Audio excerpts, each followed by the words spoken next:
ចាប់តាំងពីសង្គ្រាមអ៊ុយក្រែនរុស្ស៊ីផ្ទុះឡើងពិភពលោកទាំងមូលសុទ្ធតែទូទាយថាអ៊ុយក្រែនច្បាស់ជាចាញ់សង្គ្រាមមិនអាចទប់ទល់នឹងមហាយៈរុស្ស៊ីដែលសម្បូរទៅដោយអាវុធយុទ្ធភ័ណ្ឌទំនើបពិសេសដ្រូនពិឃាតនិងមីស៊ីលប៉ាឡេស្ទិកនោះឡើយយ៉ាងណាមិញ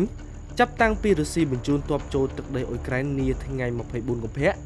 2022គិតមកទល់ពេលនេះបើទោះជាសង្គ្រាមបានចំណាយពេលលើស1000ថ្ងៃហើយក្តី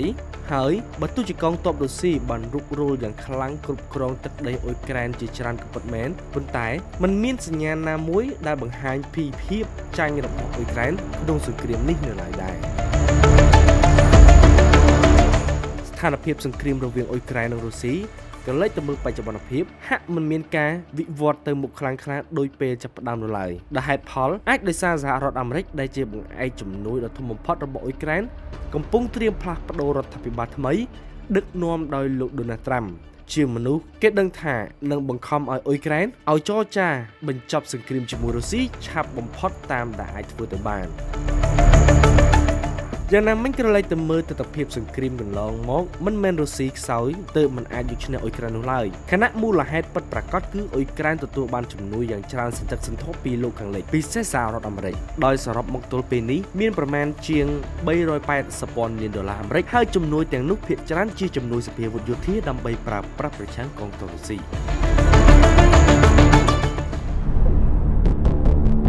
ក្នុងចំណោមសភាវុធយោធាសំខាន់ៗដែលបញ្ជូនទៅឲ្យអ៊ុយក្រែនខែលការពារត្រកូលណាសាមត្រូវចាត់ទុកជាជំនួយដ៏មានប្រសិទ្ធភាពបំផុតសម្រាប់អ៊ុយក្រែនការពារដែនអាកាសនិងការវាយប្រហាររបស់រុស្ស៊ីរាប់ទាំងដ្រូនពិឃាតយន្តហោះចម្បាំងនិងមីស៊ីលប៉ាឡេស្ទិកជាដើមខែលការពារដែនអាកាសត្រកូលណាសាមត្រូវបានបញ្ជូនទៅឲ្យអ៊ុយក្រែនក្រោមជំនួយសភាវុធពីលោកខាងលិចចាប់តាំងពីអំឡុងខែវិច្ឆិកាឆ្នាំ2022ម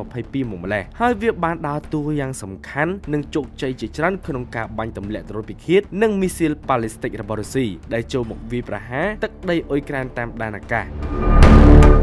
ណាសាមមកពីពាក្យពេញហៅថា National Advanced Surface to Air Missile System ឬ Norwegian Advanced Surface to Air Missile System មានន័យថាប្រព័ន្ធការពារមីស៊ីលទាំងលើគោកនិងលើអាកាសកម្រិតខ្ពស់របស់ព្រះរាជាណាចក្រ Norway មានសមត្ថភាពចាប់មីស៊ីលទាំងរយៈចម្ងាយជិតនិងឆ្ងាយណាសាមចាប់ផ្ដើមអភិវឌ្ឍដំបូងក្នុងអំឡុងទសវត្សរ៍ឆ្នាំ1980ដែលជាកិច្ចសហប្រតិបត្តិការរួមគ្នារវាងឧស្សាហកម្មវិស័យការពារជាតិនិងទីអវកាសរបស់ប្រទេស Norway Kongsberg Defence and Aerospace ជាមួយក្រុមហ៊ុនអភិវឌ្ឍមីស៊ីលរបស់អាមេរិក Hughes Missile System និងក្រោយមកក៏ប្ដូរមកសហការជាមួយក្រុមហ៊ុនសភាវុធនៅអាមេរិកហៅថា RTX Corporation ក្រោមការត្រួតពិនិត្យនិងវិតម្លៃពីសំណាក់កងទ័ពអាកាសរបស់ Norway ផ្ទាល់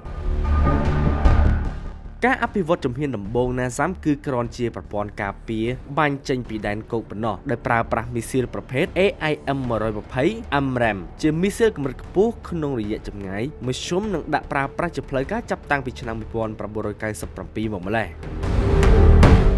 ក្រោយមានការធ្វើទំនើបកម្មជាបន្តបន្ទាប់លើបច្ចេកវិទ្យាសភាវុធយោធាជុំវិញពិភពលោកជាហេតុនៅអំឡុងទសវត្សរ៍ឆ្នាំ2000ណាសាមក៏ត្រូវគេធ្វើទំនើបកម្មដូចគ្នាដោយបំពាក់បន្ថែមនៅបច្ចេកវិទ្យាបណ្ដាញតាក់ទងនិងប្រព័ន្ធរ៉ាដា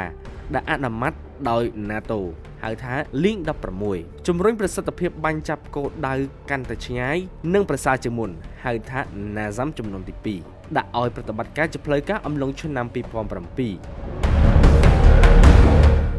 នៅអំឡុងទសវត្សរ៍ឆ្នាំ2010 NASA ចំនួនទី3ត្រូវបានធ្វើទំនើបកម្មដើម្បីប្រជែងនឹងភាពទំនើបរបស់មីស៊ីលលើសកលលោកដោយបំពាក់នៅបច្ចេកវិទ្យាទំនើបជាច្រើនបន្ថែមទាំងប្រព័ន្ធគ្រប់គ្រងទាំងប្រព័ន្ធត្រួតពិនិត្យទាំងប្រព័ន្ធរ៉ាដាក៏ដូចជាប្រភេទមីស៊ីលកម្រិតខ្ពស់ផ្សេងទៀតជាដើម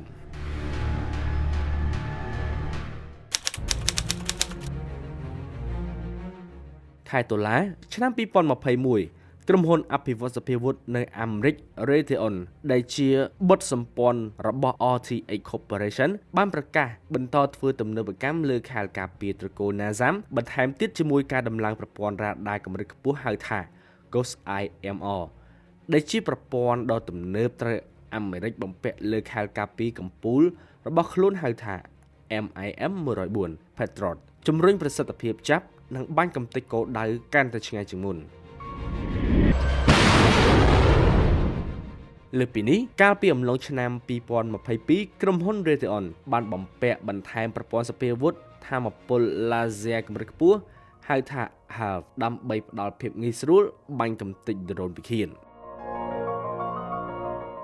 បច្ចុប្បន្នប្រព័ន្ធការពារដែនអាកាសត្រកូល NASAMS គឺមានសមត្ថភាពបាញ់ស្ទាក់មីស៊ីលក្នុងរយៈចម្ងាយចន្លោះពី30ទៅ50គីឡូម៉ែត្រនិងកម្ពស់21គីឡូម៉ែត្រទៅ35គីឡូម៉ែត្រ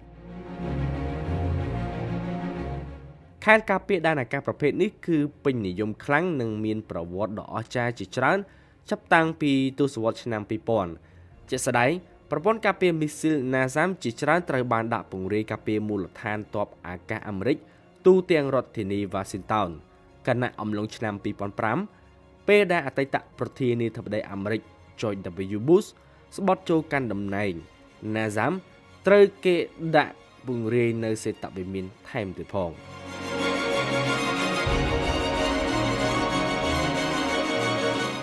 បច្ចុប្បន្នប្រព័ន្ធការពារមីស៊ីលត្រកូល NASAMS គឺមានតម្លៃជាមធ្យម$285លានក្នុងមួយបាក់តេរីនិងបានដាក់ពង្រាយតាមបណ្ដាប្រទេសជាច្រើនមានអូស្ត្រាលី ឈីលី ហ្វាំងឡង់ ហុងគ្រី ឥណ្ឌូនេស៊ី លីទូនី អូឡង់ ណ័រវេស អូម៉ង់ អេស្ប៉ាញ សហរដ្ឋអាមេរិកនិងអ៊ុយក្រែនខណៈប្រទេសចំនួន2ទៀតបានចុះកិច្ចព្រមព្រៀងទិញខែលការពារប្រភេទនេះមានគុយវេត Gada និងកោះតៃវ៉ាន់